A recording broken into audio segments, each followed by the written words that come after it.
Today we are going to work with UV resin, with this mold, and then some on cream, plus some pretty nail art powders.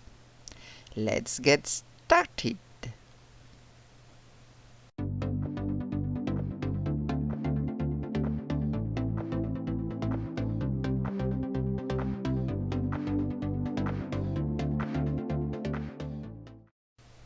Hello, I hope you're well.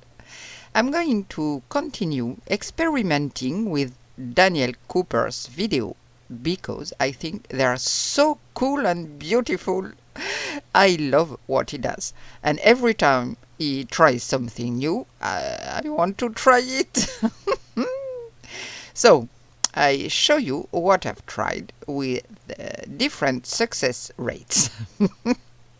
I'm going to take out everything I need. First, of course, the hand cream. So I'm going to pour some into the cavity. I hope you can see it. I can't see anything. Oops, it's coming out a bit much. I'm going to have to take some off because it's just too much. So with my little silicone tool, a little silicone brush, I remove the excess. I'll try to give it a kind of shape, a free shape, if I may say so. Very free. I spread it out in the cavity and then remove what seems to be a little too much. But it's greasy. It's very greasy. Oh my gosh. It's slipping all over the place. I keep trying to give it a kind of shape. It's important to press down when there are some kind of branches so that the resin doesn't seep underneath.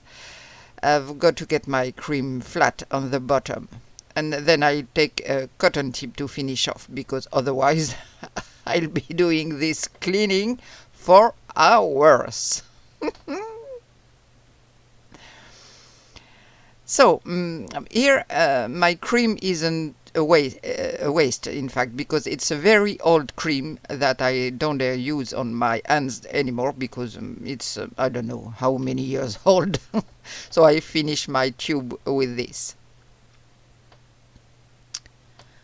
So now my cream is in the place. Now I pour some resin, UV resin over it. You can do that with epoxy resin. I haven't tried it yet, but UV resin goes much faster and I'm always in a hurry. So I start pouring the resin all around in the gaps, as it were, and that's how I'm going to complete my mold. So first I'll go around and then I'll go over the top. I go slowly so as not to disturb the cream, and then of course I'm coming to the end of my bottle. So I have bubbles now. But I've got another bottle. Oof. So now that's it. I pour it all around. I just leave, I don't know, maybe a small millimeter from the top. I'm going to do some bubble hunting because I've got a couple of bubbles that have lodged themselves in places that aren't easy to get to. So I'm going to try to dislodge them without disturbing my cream so that it doesn't do anything too weird. A small toothpick will do just fine. And then we are going to take the mold 2 minutes on each side because there's a certain depth under the UV lamp.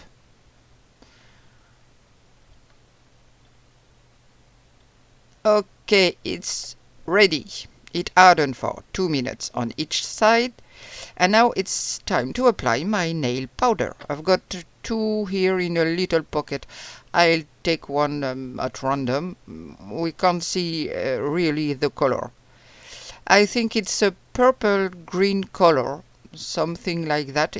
Yes, there are reflections of purple and green, it seems to me. So I'm just going to pass it around. I notice I've got a few little bubbles, but it shouldn't show once it's covered and fully cured. So that's it. I'm just brushing my powder all over the place. I'm doing well on the edges too. And then I'll prepare some black resin. So I pour some resin into this little cup. I'll take a mica powder. It's pearl black mica powder. It's not a true black, if you want. In fact, I've only got black epoxy paste. I don't have any powder. I have to do something about that. And then, as you can see, I'm completely out of the frame. But I carry on without any problem. I didn't even notice. So I pour my black pearl resin over my powder, and I try to spread it as evenly as possible. You need a thin layer first, so that it hardens properly, since it's an opaque color, and UV resin with an opaque color always has a little trouble hardening. Oh my gosh, completely out of frame.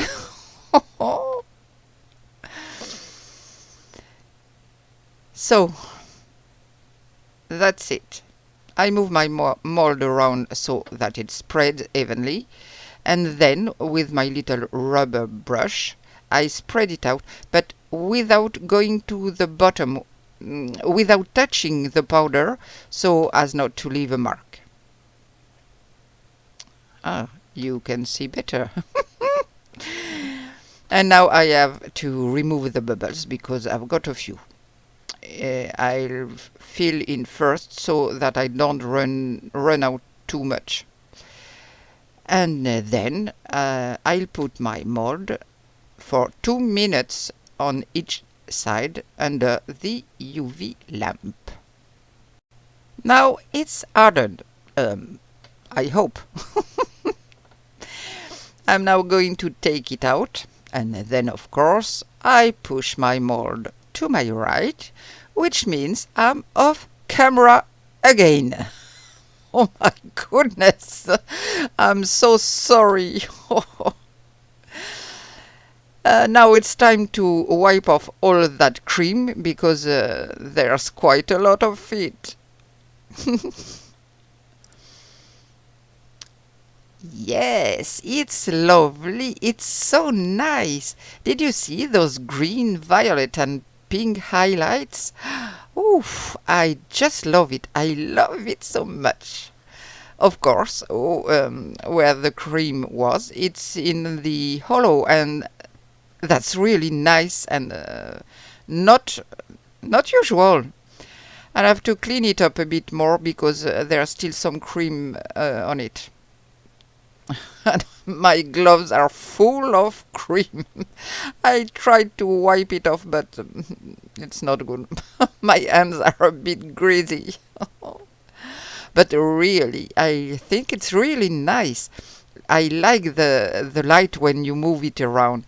And of course, you never get the same thing. So, we'll try something else. I transferred my cream into a small bottle, which wasn't easy. I'm going to put it in one in the cavity, next the one with the cream. Here I'm going to put a kind of a ball of this cream, as I done a bit before. It's much easier with a little bottle, that's for sure. And then I'm going to put in a cabochon that I'd made in these cavities. I'm going to apply it inside, and I'm going to speed things up a bit because you'll see that it's not going to turn out the way I wanted. So now I'm going to wipe it off when I put it out, and nothing. Okay, I wipe and then I start again. Don't get discouraged. So what I did, I ran out of hand cream, so I put on a fairly thick body lotion, but it's not thick enough, and then everything slides into the mold. It's a mess. Luckily, it's easy to wipe off. I'm going to use my next cavity where I'd left some hand cream, and with my little silicone tool I'll try to make that little ball I wanted. I clean up the edges a bit, cleaning, and I'm going to add more cream. This time I've got a whole bunch of cream in my cavity, and I'm pressing a little less hard than the other time. Now I lift it up, and surprise, surprise, let's see what we're going to get. Hop. I like it better already. It looks like a bit like tree branches. Well, I like this one. So this one will be a different shape, of course. I wipe off any spillage, and then I added my resin. Same process than the first. Okay, now see, yes, I pick it up, I wipe it dry. It's still a little greasy. I'll have to rub some alcohol on it, and I put it on cold glass under the UV lamp to help it harden. It's a trick I saw on Daniel's channel, and frankly it's not bad. It really helps. So now let's see, I wiped it with the paper. Whee! You can see it's nice. The color is a bit bluish, but on the screen you can't see it really. And I like it because it looks like tree branches or some kind of scratches. And you can't get that like that, maybe with an engraving tool, I don't know. So which do you prefer? This one in blue, it's not bad, or this one with the violet and green reflections? I like them both. Yes, I like them. I'm not too disappointed. I didn't do too badly. I really need to find a lotion, milk or whatever that's really thick, because it has to fit in the mold. Well, that's it for my little test today. I hope you enjoyed them. I hope it will inspire you to give it a try. There's so much you can do, but then there's not enough time. Take care of yourself. I'll see you soon. Bye.